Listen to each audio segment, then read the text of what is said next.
tahan dulu.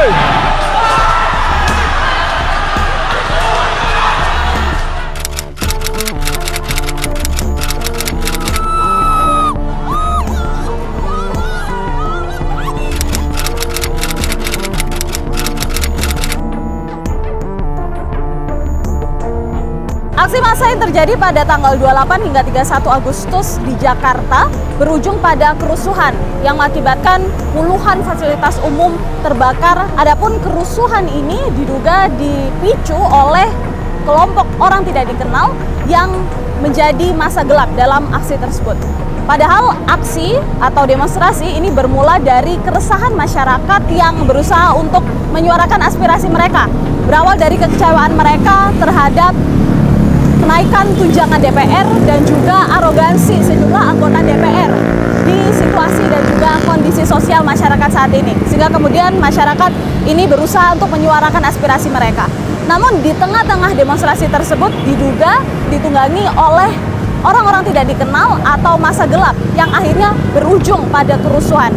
Bahkan pemirsa, kita bisa melihat jejak-jejak atau sisa-sisa dari kerusuhan sampai saat ini. Nah, hari ini tim Fakta akan menelusuri di mana saja titik-titik dan juga kerusakan-kerusakan yang terjadi akibat kerusuhan tersebut. Saya Kristanti Yosefa, Anda menyaksikan Fakta.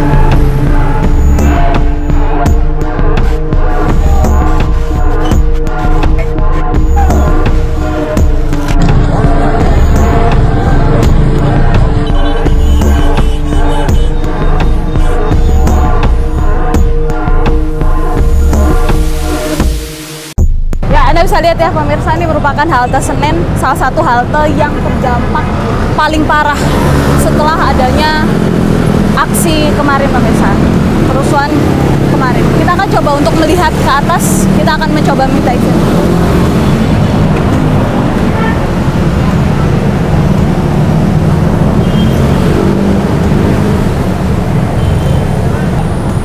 Assalamualaikum Pak, izin, saya Tanti dari Fakta TV One dari media. Ya, boleh diizinkan untuk melihat ke atas? Nggak boleh di dalam lagi. Oh, nggak boleh di dalam. Di luar aja nggak? Kalau wawancara gimana Bang? Aku masa kasih apa-apa. Oh iya, tapi bisa kita minta izin mungkin Pak ke siapa yang bisa kita minta izin? Oh iya, humasnya ada di sini? Humasnya kayaknya lagi nggak ada deh. Oh gitu, ada yang bisa kita minta kontak nggak ya Pak untuk minta izin ke humas? Sebentar saya cari kontak. Oh iya, oke Pak. Makasih ya Pak. Kita memang tidak bisa untuk masuk ya untuk saat ini pemirsa, tapi kalau bisa saya gambarkan pada Anda bagaimana situasinya, bagaimana kondisinya pasca terjadi kerusuhan. Anda bisa lihat sisa-sisa kerangka bangunan yang habis terbakar dilumat oleh api, di mana pada saat itu diduga pemirsa ada sekelompok orang yang tidak dikenal atau diduga ini merupakan dipicu oleh orang-orang tidak dikenal atau massa gelap yang ada di dalam aksi. Padahal awalnya ini demonstrasi berjalan seperti biasa, tidak ada perusakan fasilitas umum. Tapi kalau kita bisa lihat setelah berjalan sekian lama kemudian terdapat perusakan fasilitas umum, salah satunya adalah halte yang terbakar. Ini ya, bisa Anda saksikan pemirsa bagaimana sisa-sisa kerangka saja dan tampak kerangka tersebut juga hangus terbakar. Ada sisa-sisa, Anda bisa lihat bekas-bekas kobaran api begitu ya, bekas-bekas sehingga tampak hangus, tampak gosong.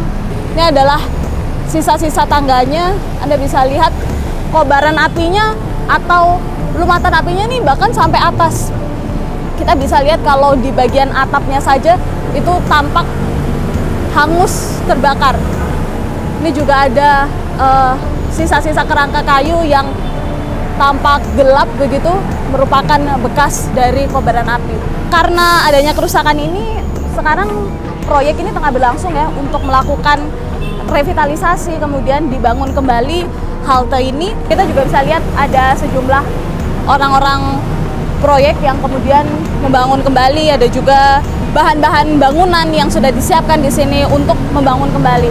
Kerugian yang bisa ditotal oleh adanya perusakan, vandalisme terhadap fasilitas umum ini kurang lebih puluhan miliar begitu ya. Dan menjadi salah satu dampak juga karena mengakibatkan kelumpuhan bagi transportasi di sekitar sini.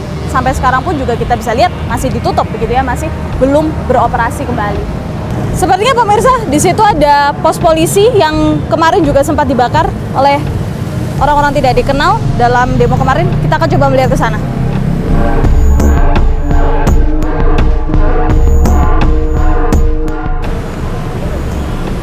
Pemirsa, kita akan melihat lebih dekat seperti apa kondisi pos polisi yang sempat juga dibakar.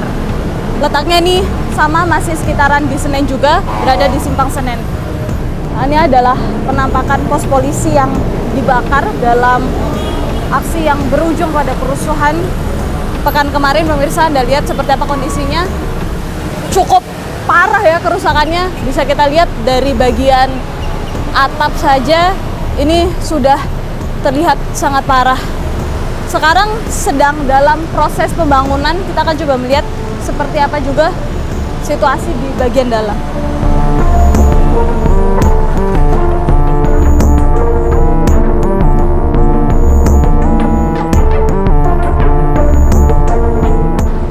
Permisi Pak, izin mau nanya. Ini pos polisi yang kemarin sempat dibakar Pak? Iya, betul. Oh, kerusakannya berapa persen sih Pak? Kira-kira? Ini hampir total ya, 90% sudah habis. 90% habis. Habis. Cuma sisa ininya aja. Apa itu? Dinding-dindingnya aja. Kita juga udah rapuh juga. Waktu itu emang gimana waktu pertama kali lihat ke sini? Emang udah hancur kayak gini. Jadi terpaksa kita kupas lagi, kita betulin kan. Semana layaknya lagi. Itu mulai dibangun tanggal berapa Pak? Hari ini tadi. Oh hari ini ya. Mulai tadi. Terima kasih Pak Sofian ya. Kita izin lihat-lihat ke dalamnya lagi ya Pak ya. Ini kita bisa lihat ya, masih sangat hitam tembok-temboknya, bahkan plafon atau bagian langit-langit juga sangat hitam. Saat ini saya berada di Kuitang ya pemirsa, sekitaran lokasi kerusuhan terjadi pada saat itu di Makobrimob. Kita akan coba untuk mencari saksi yang pada saat itu berada di sini dan mencari informasi seperti apa kondisi pada saat itu. Misi, Mas, mau nanya-nanya aja tentang kemarin. Bisa di sini mungkin Mas sudah. Pada saat itu ada ketika terjadi demonstrasi di sini.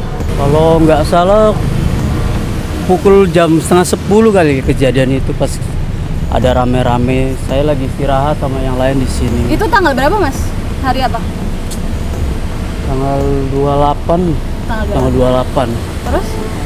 Ya kita kan biasa kan mangkal di sini, duduk santai sini. Waktu itu malam lah kalau nggak salah kejadiannya. Terus hujan, posisi hujan juga. Tiba-tiba ya kerumunan apa? Teman-teman ojol lah itu ya. Pertama ojol dulu yang datang. Terus disambut lagi sama anak-anak STM yang bantu. Ya nggak lama kemudian ya itulah di situlah petasan, pertama petasan dulu yang bunyi. Terus apa? Pak polisinya ya siap lah siaga gitu kan, cuman hanya nahan aja gitu. Cuman kayak kita kan di sini ya udah tahu ada keramaian begitu ya, mendingan saya pergi aja gitu. Waktu itu kerumunan massa datang dari arah mana Mas? Dari sana. Oh dari sana. Dari Tugu Tani. Gak sampai 10 menit tuh masuk udah banyak banget. Oh gitu. Iya. Kondisinya kayak apa saat itu? Ada teriakan-teriakan, orang-orang teriak, ngomong apa gitu Mas? Ya, kalau atau mencekam gimana? Ya kalau ngomong pasti ya macam-macam lah, banyak ya, ada berarti inilah itulah ya kan. Setelah saya dengar petasan itu mulai bilang kata ini tawuran, orang-orang bilang sih katanya tawuran gitu kan. Saya pastikan saya maju sedikit ke sana, oh ya bener lah, saya langsung pergi aja udah itu. Suara petasan berapa kali ya Mas sebelum pergi? Oh 2-3 udah lebih itu. Ngerasa ini nggak ada kayak tembakan gas air mata, terus mata perih, sempat sesak napas juga? Oh 1 kali 2 kali pernah nyaksikan, terus saya langsung pergi. Nah ngelihat nggak pada saat itu ada orang-orang bawa mungkin molotov kah, atau tangga, atau bensin mungkin, barang-barang seperti itu? Kalau itu saya nggak tahu, cuman tiba-tiba di situ kan ada meja itu buat senjata masak kali ya. Oh meja-mejanya diambil? Iya, bakar apa gitu. Waktu ngelihat ada beberapa orang yang bakar meja, itu kayak gimana sih penampilannya, sosoknya? Seperti apa sih? Yang jelas pakai baju biasa ya Kak. Kalau itu masa dari anak-anak ojol atau anak SMA atau mahasiswa sih saya kurang tepatnya nggak tahu. Intinya pada mula ada api, mungkin dari bom molotov mungkin ya, terus dibakar apa gimana aku kurang. Ya, yang jelas kejadian itu saya langsung pergi aja udah gitu. Jadi nggak mau tahu gitu, pengen saya mungkin contohnya hindarin, nyelamatin diri saya sendiri sama kendaraan saya yang saya bawa udah. Orang-orangnya banyak tapi yang waktu itu bakar meja, kurang lebih berapa orang? Lebih dari 10 itu Kak. Kalau sedikit ya mungkin nggak mungkin lah diserang sampai ke sini. Jadi ini yang jelas banyak orang, pokoknya nggak sampai 10 menit itu masa udah kumpul banyak. Yang melakukan pembakaran tadi baju biasa, muka ketutup. Muka ketutup. Semuanya tertutup ya, nggak kelihatan. Iya. Pokoknya yang ketutup pakai baju biasa. Terima kasih ya Mas Otong. Ya. Pemirsa, kita temukan fakta selanjutnya. Pas lagi kerusuhan itu, kalau seandainya nggak dikasih, ini rumah Uya mau dibakar.